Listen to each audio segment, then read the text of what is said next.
Today we begin a journey across 4 countries, uncovering events that seem entirely unrelated, but share the exact same grim pattern.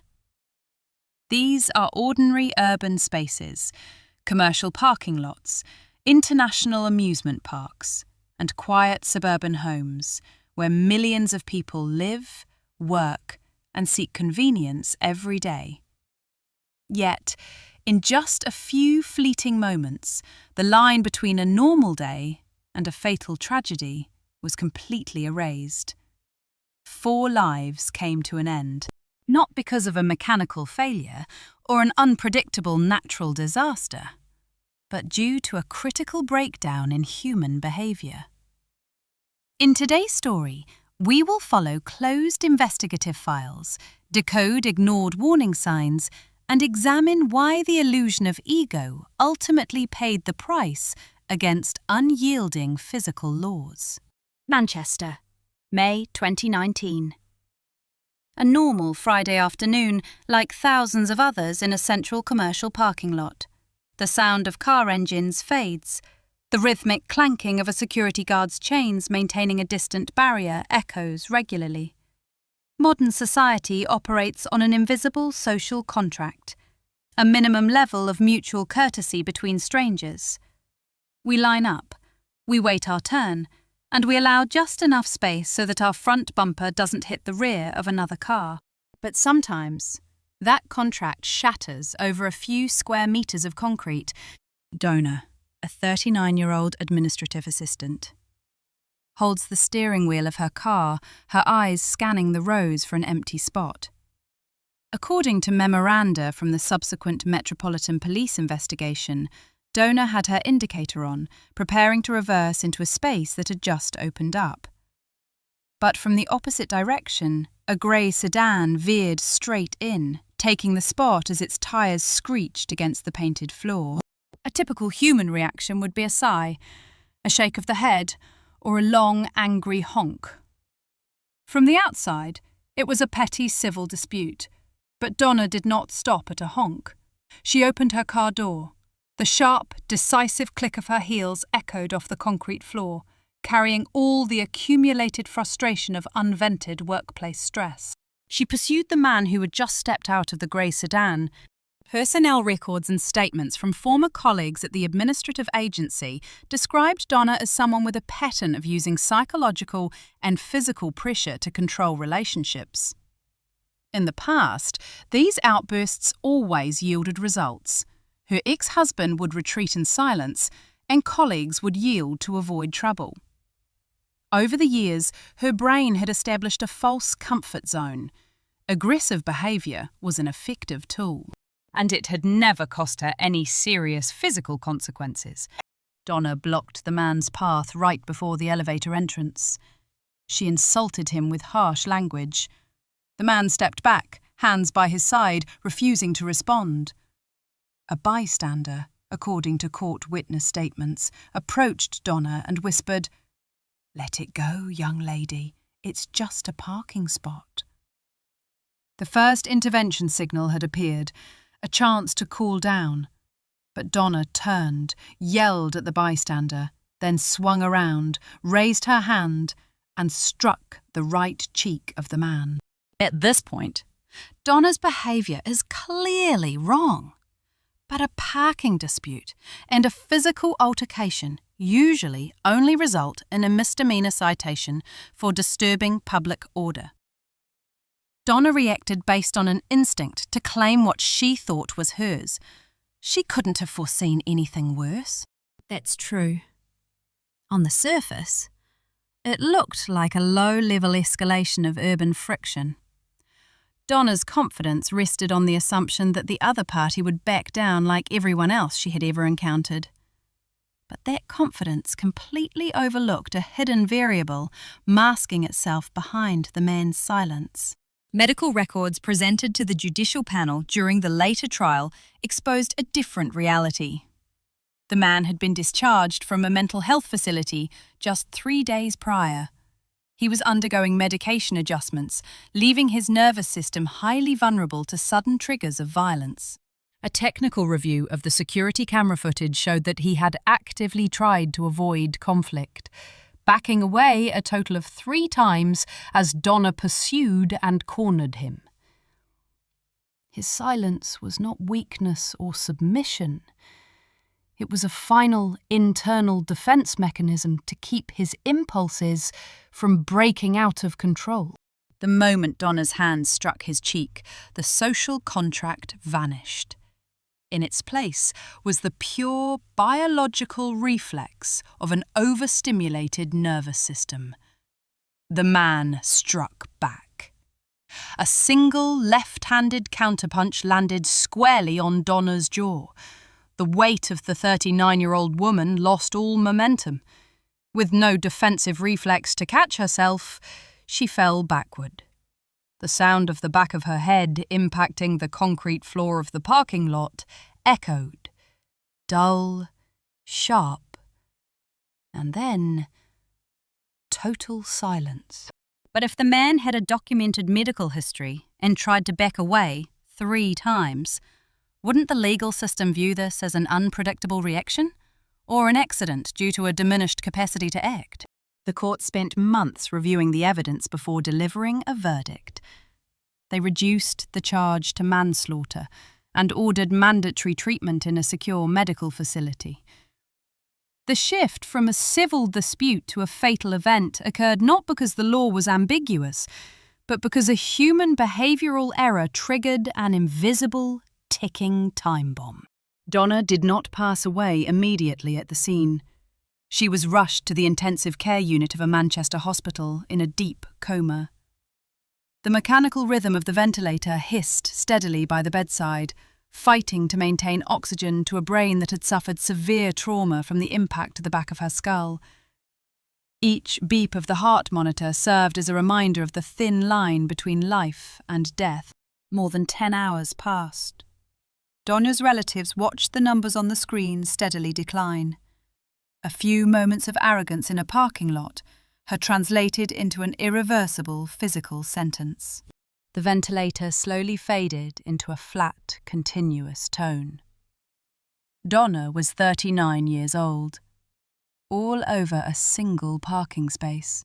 The fluorescent lights of the intensive care unit cut to black. Donna's story came to an end. But the law of arrogance did not stop there. It simply shifted forms. From the grey concrete of an urban parking lot, it entered a space perfectly engineered for leisure, where people believe that paying money guarantees absolute safety. Gold Coast, Australia, May 2018. The mechanical clanking of chains drags a roller coaster train to the highest peak of the tracks. The ecstatic screams of the crowd mix with the rushing ocean wind. In these multi-million-dollar amusement complexes, everything is calculated with precise mechanical algorithms to generate a controlled thrill within a perfectly secure environment. But that safety only exists when humans accept being a compliant part of the technical system. Vanessa Clark, a 36-year-old woman, stepped through the turnstile with a very different mindset. According to statements from ride operators at the scene, Vanessa repeatedly complained about the wait times and demanded priority boarding, claiming she was a social media influencer. This demand for special treatment did not stop at the ticket counter. It followed her all the way to the front row of the roller coaster. A large red warning sign stood right at the entrance. Selfie sticks and handheld recording devices are strictly prohibited on this ride. An automated PA system constantly reminded guests in 3 languages to keep their backs straight, hold onto the safety bar, and never alter the restraint mechanisms. Vanessa heard those announcements, but through the lens of her phone. The real world seemed blurred out. She covertly hid an extendable selfie stick inside the sleeve of her oversized jacket. As the ride operator walked down the aisle to manually check the hydraulic lap bars, a critical anomaly occurred. According to the engineering report from the independent investigation, Vanessa intentionally nodded and struck up a quick conversation with the operator to distract him. At the same time, she used her knees to push the lap bar outward, mimicking the acoustic click of a locking mechanism. Under pressure to maintain the ride's dispatch schedule, the operator performed a quick visual check instead of physically pulling the bar to confirm a tight lock against her lap. A fatal gap emerged, roughly 15 centimetres of space between Vanessa's body and her only safety restraint. The ride operator clearly bypassed standard procedure here. International safety protocols require a physical pull test on every single passenger's restraint. If they had done their job correctly, this wouldn't have happened. Regardless of Vanessa's bypass attempt, the operator's oversight was real, and the park faced severe regulatory scrutiny afterward. But the core issue here is the motive behind the behaviour. Mechanical safety systems are engineered to protect human bodies against natural forces of inertia, not to defend against intentional human deception from within. Vanessa didn't intend to harm herself. She was simply gambling her safety for a camera angle unobstructed by a safety bar. The train reached the apex, paused for a fraction of a second, and plunged down the drop at nearly 100 kilometres per hour. The centrifugal force manifested exactly as dictated by the laws of physics. At the first sharp, banked turn, as Vanessa extended the selfie stick into the open air to capture the moment, G-forces pulled her body violently forward. The 15-centimetre gap she had deliberately created became a trap with no escape. She slipped entirely underneath the hydraulic lap bar, her hands losing their grip on the selfie stick as her body was thrown from the cabin. An unintended impact echoed against the concrete ground below. The selfie stick lay shattered into pieces, next to Vanessa's motionless body. The safety bar of row 1 remained mechanically locked in its original position after the train came to a stop. The system never failed. It performed flawlessly. It was the human passenger who chose to bypass her own protection. Vanessa did not pass away immediately at the scene. She survived the fall, but severe cranial trauma and massive internal bleeding closed off all hope after 18 hours of emergency care at a local hospital. The investigation concluded with a stark warning regarding guest behaviour, but the echo of the event left a chilling void among those who witnessed it. The digital persona vanished with her final breath, leaving behind a shattered phone containing an unfinished video as the screen went dark. The sirens of the amusement park faded away, giving way to the flipping of an instructional manual and the clinking of household tools in a quiet suburban home in Perth. There, a different kind of arrogance was about to collide with an invisible, unyielding force. Alternating current. Perth, Australia, June 2017. A 2-storey house undergoing interior renovations. The heavy smell of fresh paint mixes with fine dust settling on the wooden floorboards. In the modern world, knowledge appears completely democratized.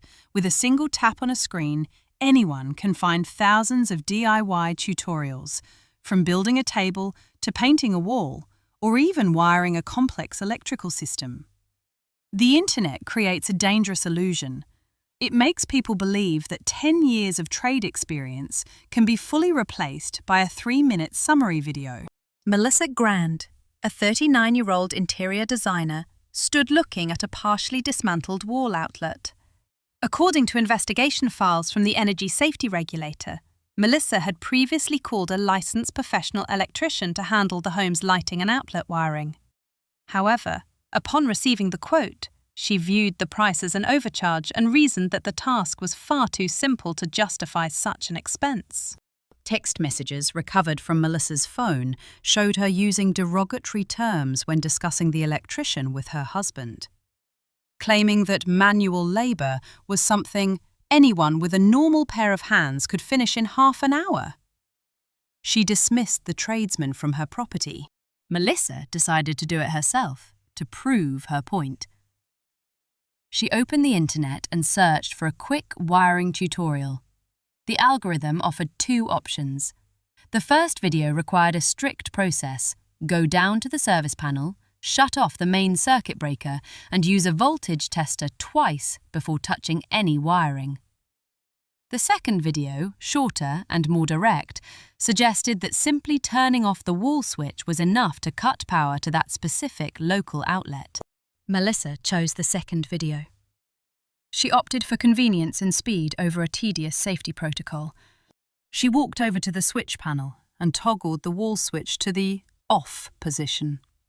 She believed she was in full control of the situation, but alternating current does not operate on human belief. It operates on immutable physical laws. In older or complex wiring systems, a wall switch sometimes only cuts the neutral wire, leaving the live phase wire completely untouched. The entire circuit behind the outlet remains fully energized, silently waiting for an appropriate conductor to complete the path to the ground.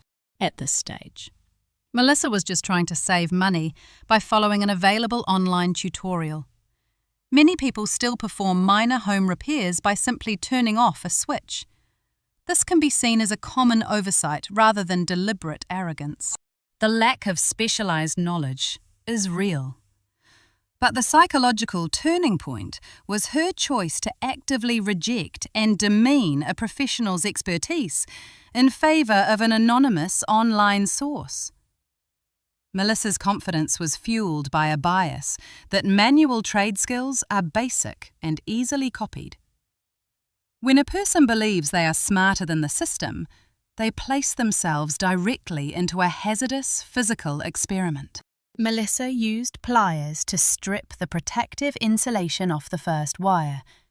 She noticed that the colours and configuration of the wires inside her wall differed entirely from the images on her phone screen.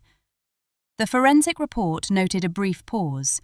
There were indications that Melissa hesitated for a few seconds before proceeding. A final opportunity to stop and call for assistance. But the pressure to finish the job and an ego that refused to admit error pushed her forward. She used her bare hands to hold the exposed copper core to steady its position.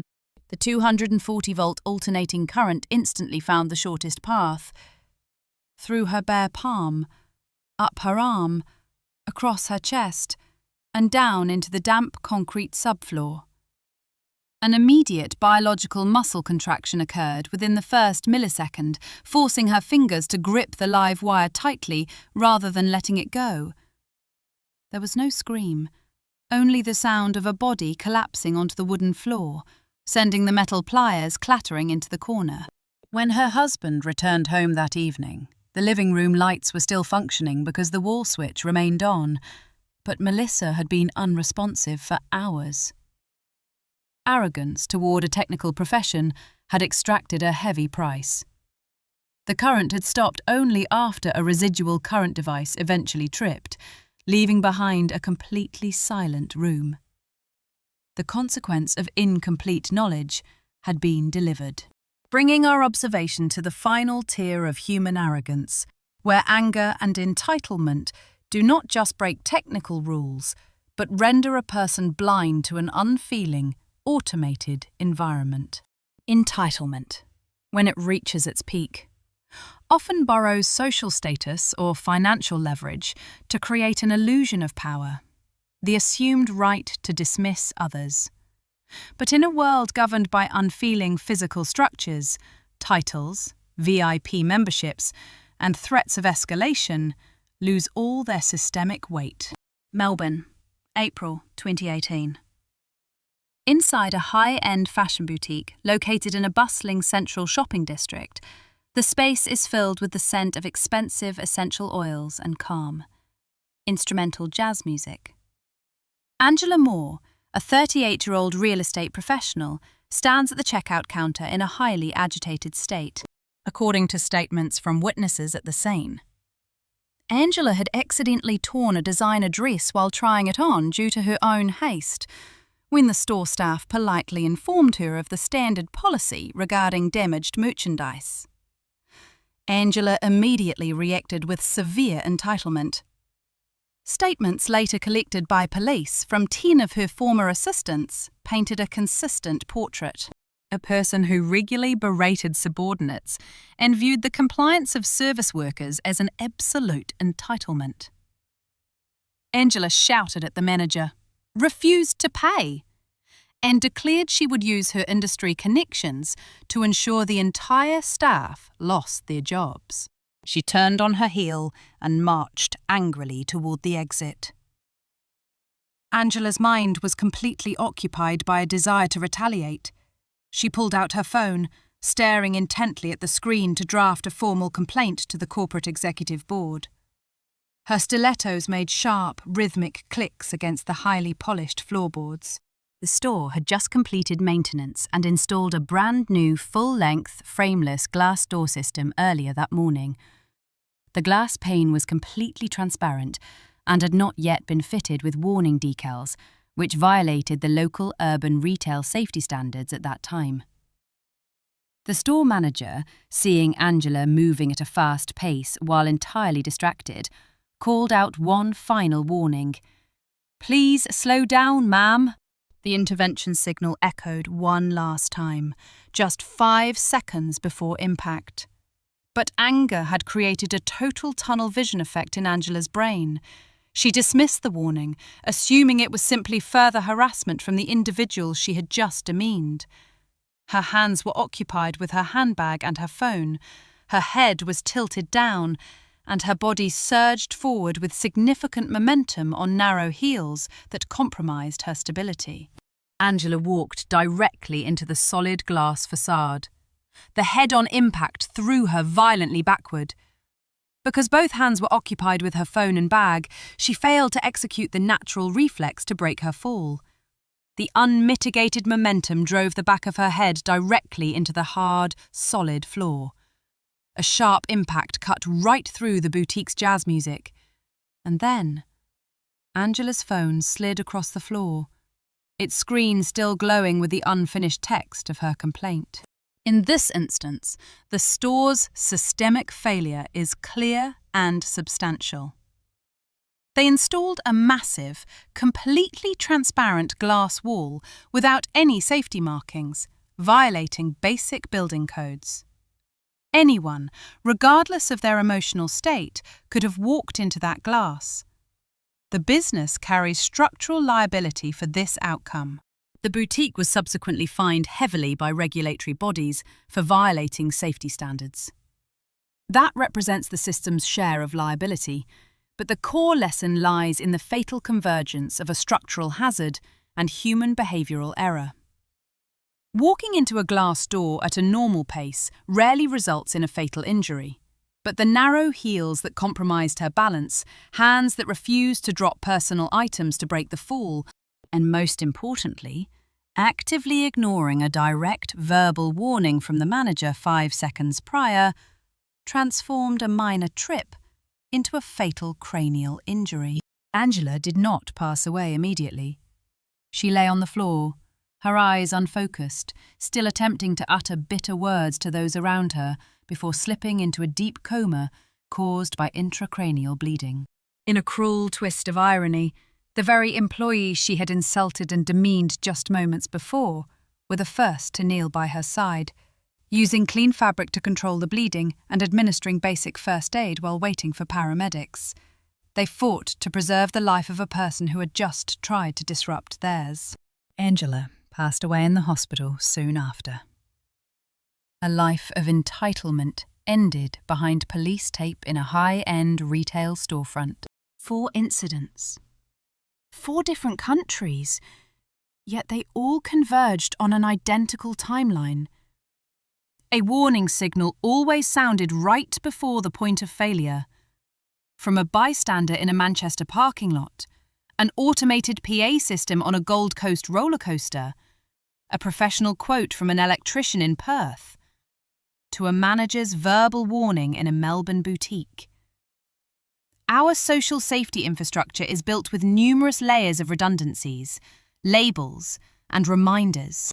It is easy to sit behind a screen and judge these individuals as arrogant, reckless, or foolish.